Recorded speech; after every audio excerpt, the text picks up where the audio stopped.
আল্লাহ তাদেরকে এবং যারা যাবে তাদের সকলকে তুমি হজ্জে মাবরুর নসিব করো, সকলে আমিন।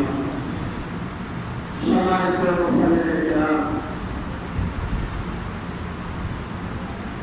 জিলকদ মাসে আজকে আমরা মাঝামাঝি অবস্থায় 15 জিলকদ আর 26 দিন পরে আরেকটা ইবাদত বিশ্বব্যাপী পালিত হবে, যার নাম হচ্ছে কোরবানি।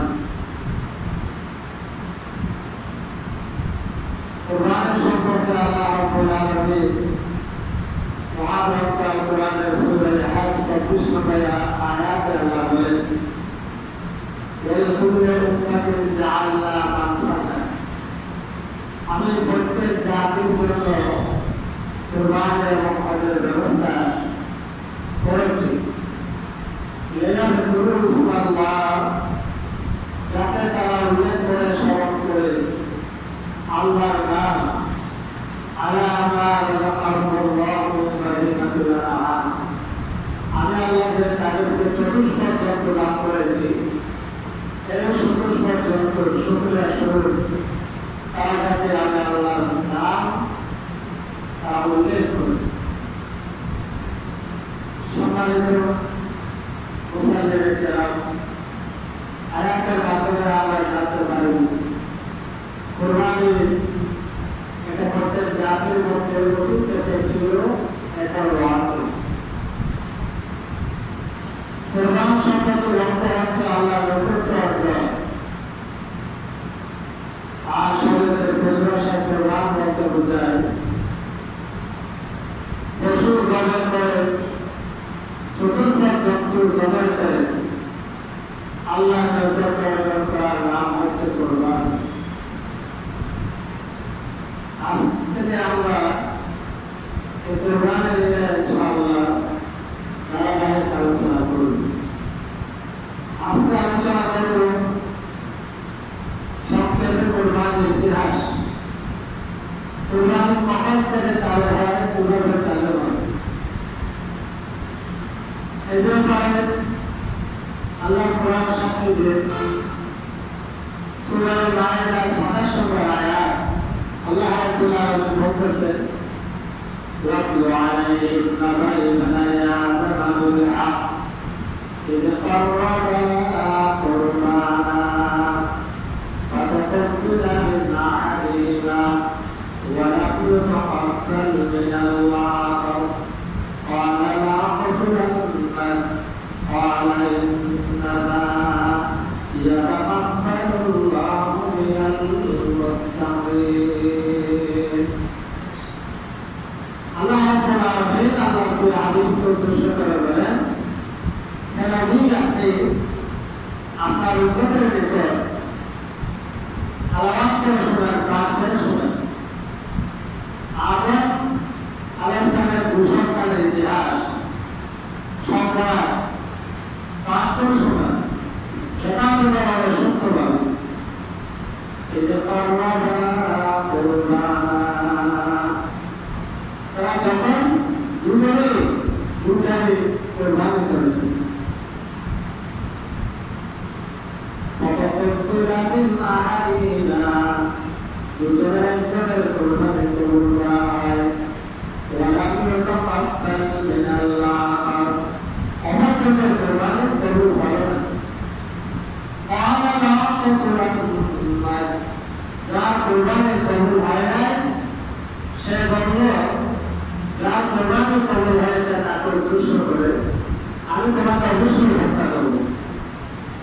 ক্বালা ইন্নামা ইয়াতাকাব্বালুল্লাহু মিনাল মুত্তাকিন, যার কোরবানি কবুল হলো তখন তিনি বললেন, কোরবানি কবুল হওয়া না হওয়ার পর্যন্ত আমার কোনো হাত নাই, এটা তো আল্লাহ কোরবানি কবুল করেন।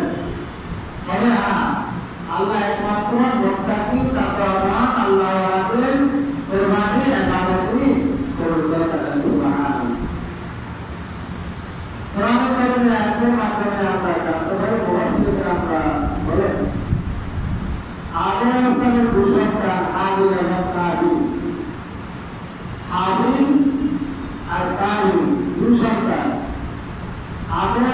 সন্তান এর মাধ্যমে পৃথিবীতে সমস্ত মানব ইসলাম লাভ করেছে।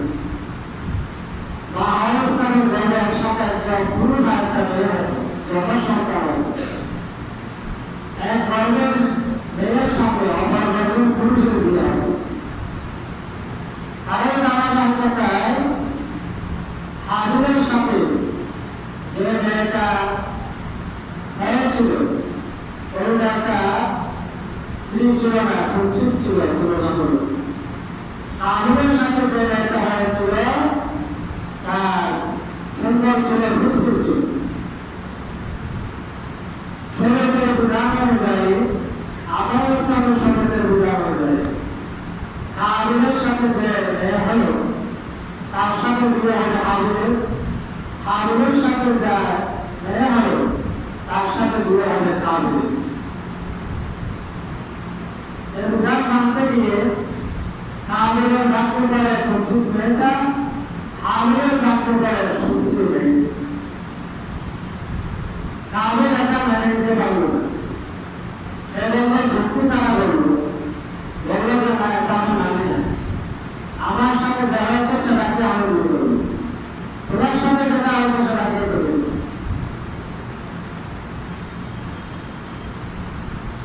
যুক্তি শরীর যুক্তি দিয়ে বোঝা যায় না, শরীর বাংলার বিধান হিসাবে মানতে হবে। সে তারা যুক্তি দিয়েছিল আফগানিস্তানকে সেটা না করার পিছনে। বেশি যুক্তির পিছনে খাওয়া একটা শয়তানের কাজ। আর মুসলমান বলতে বোঝায় যারা আল্লাহ আল্লাহ রসুলের বিধানকে আল্লাহ বলেছেন, রসুল বলেছেন, কোরআনে আছে, হাদিসে আছে, বিশ্বস্ত সূত্রে যদি এটা প্রমাণিত হয়, আমান্না সাল্লাল্লাহু সামি'না ওয়া আতা'না, আমি শুনলাম, মানলাম, মেনে নিলাম, এটা নাম হচ্ছে মুসলমান। কুরআন বেশি যুক্তি কাটা এটা হচ্ছে প্রথম থেকে শয়তানের কাজ।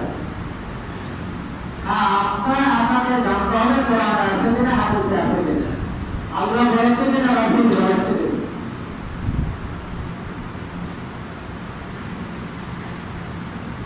শরীয়তের বিধান অনুযায়ী এটা ফয়সালা হবে, দুজনের কোরবানি করবে,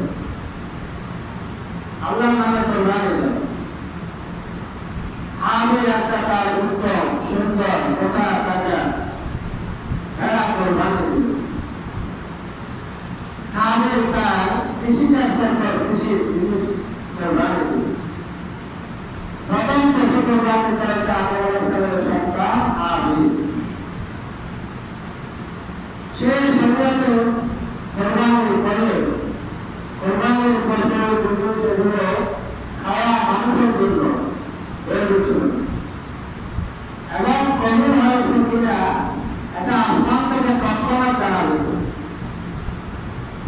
কোরবানি করে উন্মুক্ত ময়দানে রেখে দিল। কিছুক্ষণের মধ্যে আসমান থেকে একটা আগুন আসে, যার কোরবানি কবুল হতো এটাই নিয়ম ছিল। আসমান থেকে একটা আগুন আসবে, আগুন এটাকে জ্বালা দেবে, যার কোরবানি কবুল হবে না এটা আগুন হতে দরকার। কিছুক্ষণের মধ্যে আগুন আসলো। হাবিল যেহেতু শরীয়তের বিধান মতে তার দাবি ছিল, হকের উপর ছিল, সত্যের উপর ছিল, সত্য ছিল। আসমানের আগুন হাবিলের কোরবানি জেনে দিয়েছিল হাবিল। আর কাবিলের কোরবানি এমন কেউ করেন রায় হয়ে গেল, সিদ্ধান্ত হয়ে গেল আসমানের ফয়সালা। এতে কাবিল মেনে নেওয়ার পর কাবিল বলল যে আমি মানব না, যাই হোক না কেন আমি মানব না, আমি তোমাকে হত্যা করবো, আমি তোমাকে হত্যা করবো,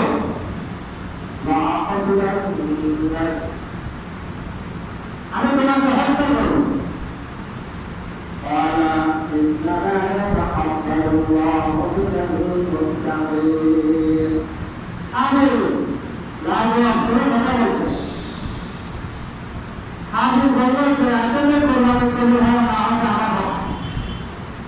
আল্লাহ তাকওয়াবান হক ব্যক্তিকে সত্য বন্ধু করতে হাবিল তখন হাবিলকে হত্যা করে পৃথিবীতে প্রথম হত্যাকাণ্ড কাবিলের মাধ্যমে হয়েছে। সর্বপ্রথম হত্যাকাণ্ড কাবিল তার ভাই হাবিলকে করেছে।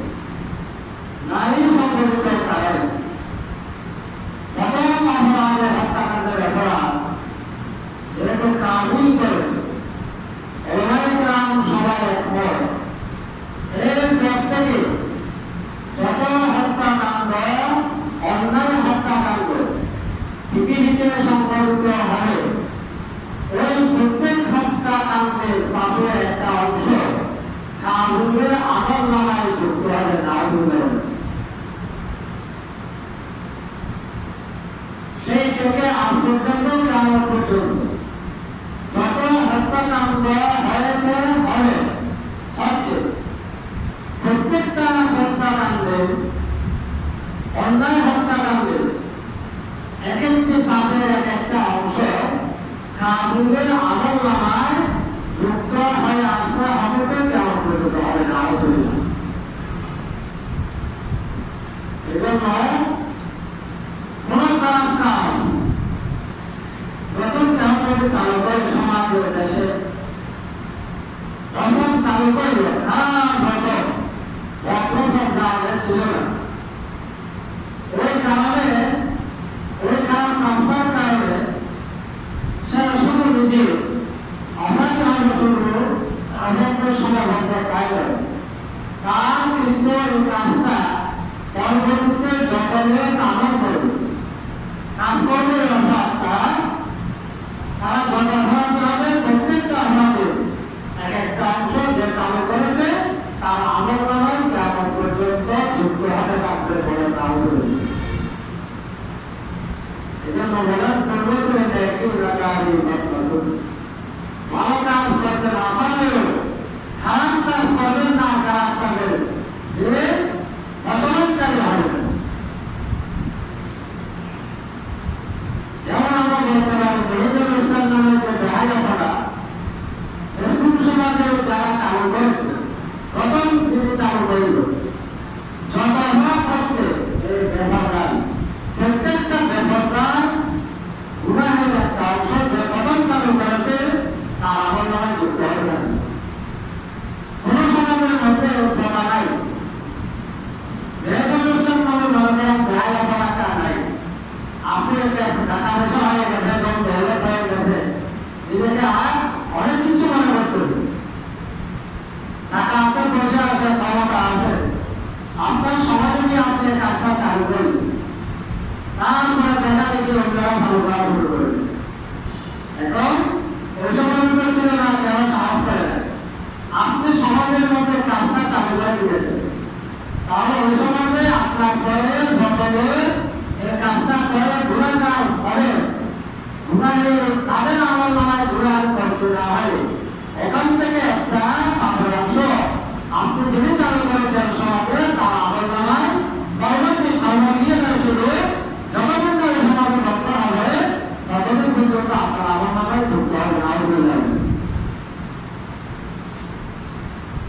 বলছিলাম কোরবান ইতিহাস, তাহলে আমরা জানলাম যে কোরবানি করা হচ্ছে একটা পতাকা যে আদম ইসলামের যুগ থেকেই আমরা তার প্রচলন দেখতে পাই।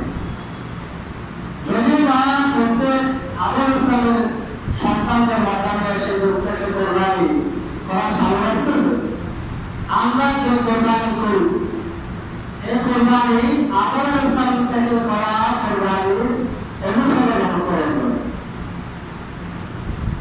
আল্লাহ রাসূল সাল্লাল্লাহু আলাইহি ওয়াসাল্লামকে প্রশ্ন করল, সাহাবায়ে কেরাম বললেন যে ইয়া রাসূলুল্লাহ মা হাযিল আওয়াহি, হে আল্লাহর রাসূল কোরবানি এটা কি? ক্বালা সুন্নাতা বিকুম ইব্রাহিম, এটা হচ্ছে তোমাদের ধর্মের পিতা, জাতির পিতা সাইয়েদনা ইব্রাহিম আলাইহিস সালামের আদর্শকে পুনর্জীবিত করা, আদর্শের অনুসরণ করবে। এটা গতানুগতিক চলে আসা, এটা কোরবানি নয়। তোমাদেরকে যে কোরবানি করা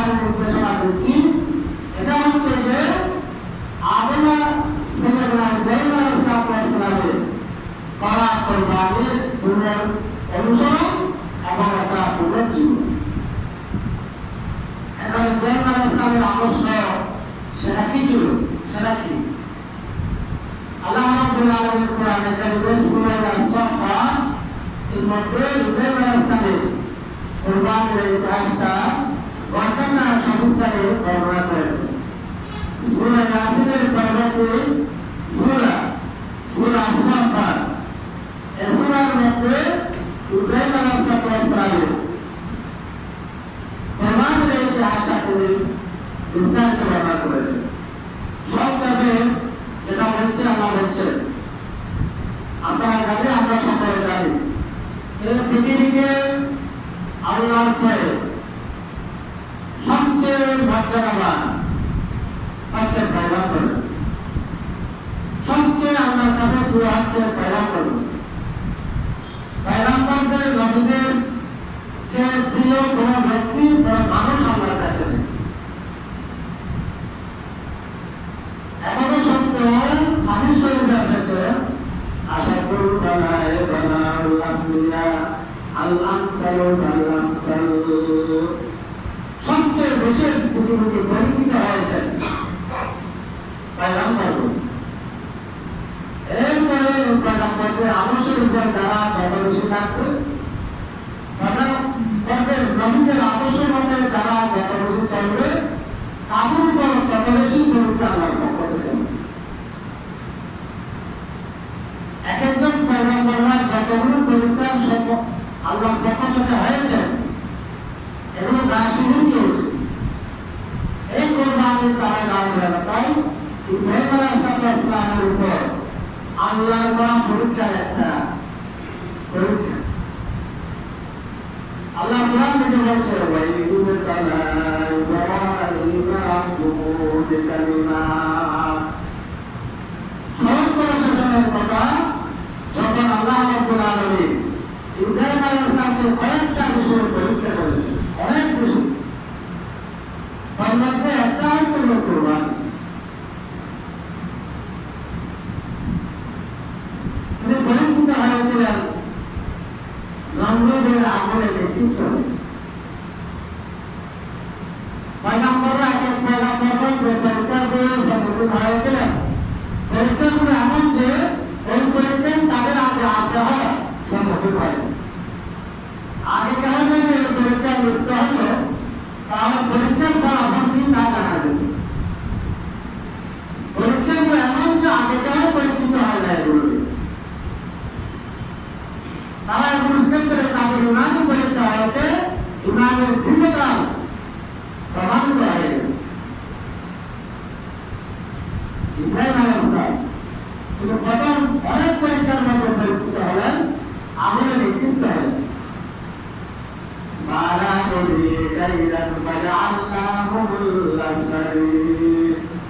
ইব্রাহিম আলাইহিস সালাম মূর্তি নামরুদ, নামদার দেবতাগুলো নাম আমার কারণে সবাই জানে, তাকে রাষ্ট্রদ্রোহ মামলায় গ্রেফতার করা হয়। সে সমাজে নামরুদের রাষ্ট্রের মধ্যে মূর্তিকে গায়ে দেওয়া নিষিদ্ধ ছিল, রাষ্ট্রদ্রোহ মামলা হতো। বর্তমান যুগে যেমন বিভিন্ন কারণে রাষ্ট্রদ্রোহ মামলা, আর রাষ্ট্রদ্রোহ মামলার শাস্তি ছিল আগুনে পুড়ে মারতে হবে। ইব্রাহিম আলাইহিস সালামকে গ্রেফতার করা হলো নামরুদ, যে দেবতা আমার মূর্তি এগুলো বহু নয়, রথ নয়, এ কথা বলার কারণে। এটা তো মহাপরীক্ষা, এটা বলা উদ্দেশ্য নয়।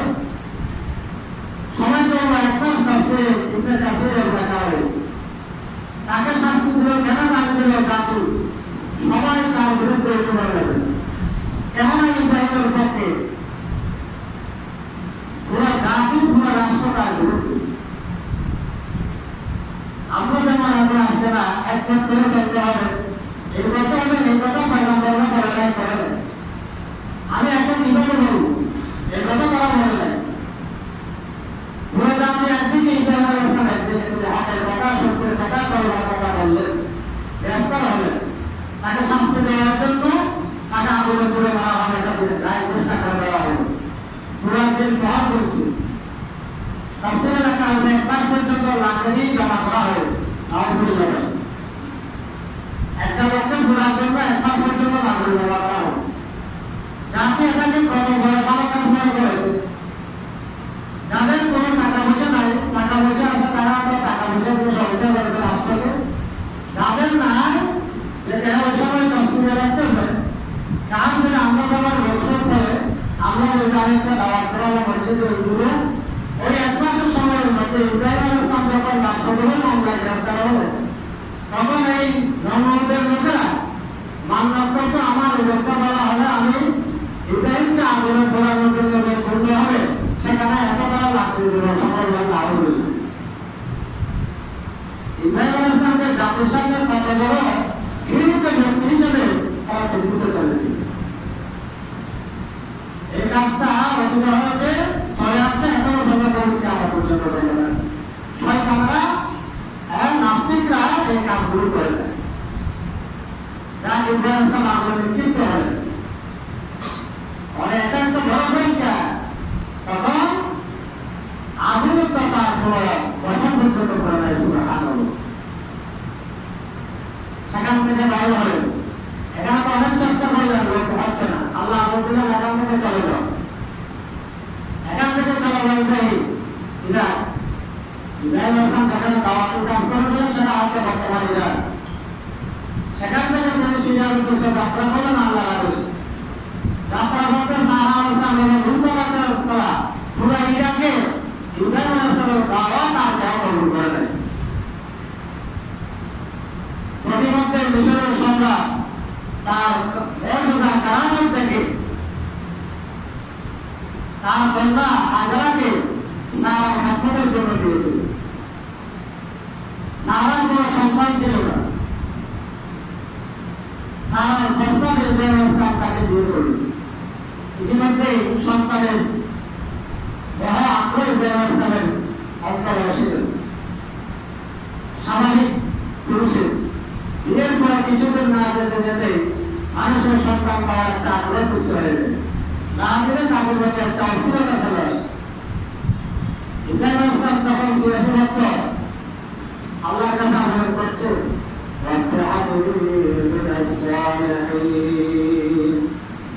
রব্বুল আলামিন আপনি আমাকে একটা সৎ সন্তান দান করেন। সকলে সৎ সন্তান চাইলেন, যেন কোনো সন্তান না, সন্তান চাওয়ার সময় প্রতি বছর বলতে হয় এটাই বলতে হবে আল্লাহ আমাকে সৎ সন্তান দাও। অনেক মানুষ আপনার সন্তান হেঁটে যাচ্ছে, আরেকজন বলবে আপনার আল্লাহ জমিন তারপর সন্তান থেকে বানা যায়, আপনি নিজে বানা যায়। আজকে সামাজিক সোশ্যাল মিডিয়ার মধ্যে দেখা যায় নিজের সন্তানকে নিজে হটাই রেখেছে, নিজের সন্তানকে নিজে ঝেড়ে দিচ্ছে। ইব্রাহিম আলাইহিস সালাম আল্লাহর কাছে আবেদন করছে রব্বি হাবলি মিনাস সালিহিন, রব্বুল আলামিন আপনি আমাকে একটা সৎ সন্তান দান করুন। আল্লাহ তাকে ঘোষণা করলেন ফাবাশশারনাহু বিগুলামিন আলীম, আমি তাকে একটা ধৈর্যশীল যেমন চেয়েছে তেমন সন্তান দান করলাম। সকলে বলি আলহামদুলিল্লাহ সুবহানাল্লাহ। কেমন সন্তান ছিল পরবর্তী যে ঘটনায় আমরা তার প্রমাণ পাবো তেমন ধৈর্যশীল। নামটা ছিল ইসমাইল। সন্তান দিল, সিরিয়াতে অবস্থান করছে, পরীক্ষা আগুনে নিক্ষিপ্ত হলেন, বাইর হলেন, পরীক্ষা উত্তীর্ণ হলেন। আবার বলা হয়েছে না টাকা দাও না দেশ ত্যাগ করো, ছেলে আসলেন সিরিয়া অবস্থান করছে। একমাত্র সন্তান, একটি সন্তান। আল্লাহ আবার পরীক্ষা করছেন ইব্রাহিম সন্তানকে নিয়ে তুমি হিজরত করো। সারা এখানে থাকবে, হাজারা এবং ইসমাইলকে আমি যেখানে বলবো তুমি তাদের নিয়ে চলো, কোথায় যাবো তুমি চলতে থাকো, আমি যেখানে বলি সেখানে তুমি রেখে আসবে। আপনি কোনো একটা বাসা নেবেন, চলে যাবেন, আপনার স্ত্রী আমাদের একটা বাসা ঠিক করে দেন, কোথায় রেখে যাবেন, আমি আজকে ঘুরে দিকে বাসাটা কেন এখানে হবে না এটা দেখে শুনে তারপরে যাবেন। পরীক্ষাগুলো এমন যে এমন একটা পরীক্ষা তার পরীক্ষিত হওয়ার আগে এরকম পরীক্ষায় সংগঠিত হয় না। এবার বলছে ইব্রাহিম সন্তান এবং স্ত্রীর সামনে চলো, কোথায় যাবে কিভাবে যাবে তুমি চলতে পারবে, আমি যখন বলবো স্থির হবে তখন তুমি চলে আসবে, স্থির হবে। ইব্রাহিম আলাইহিস সালাম মা হাজারা এবং ইসমাইলকে নিয়ে চললেন।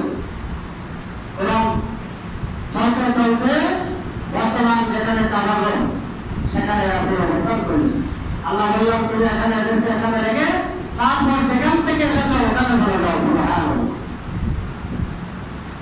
মা হাজেরা এবং ইসমাইল সেখানে কোনো মানুষ নাই, পানি নাই, তরলতা নাই, কিচ্ছু নাই। সামান্য পানি ছিল, সামান্য কয়েকটা খেজুর ছিল। এগুলো একটি ইব্রাহিম আলাইহিস সালাম তাদেরকে সেখানে রাখলেন।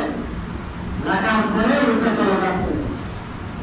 মা হাজেরা বলছেন যে আপনি আমাদের এখানে রেখে কোথায় চলে যাচ্ছেন? মানুষ নাই, কিছু নাই, পানি নাই, খাবার নাই, আপনি আমাদেরকে এখানে রেখে কোথায় চলে যাচ্ছেন?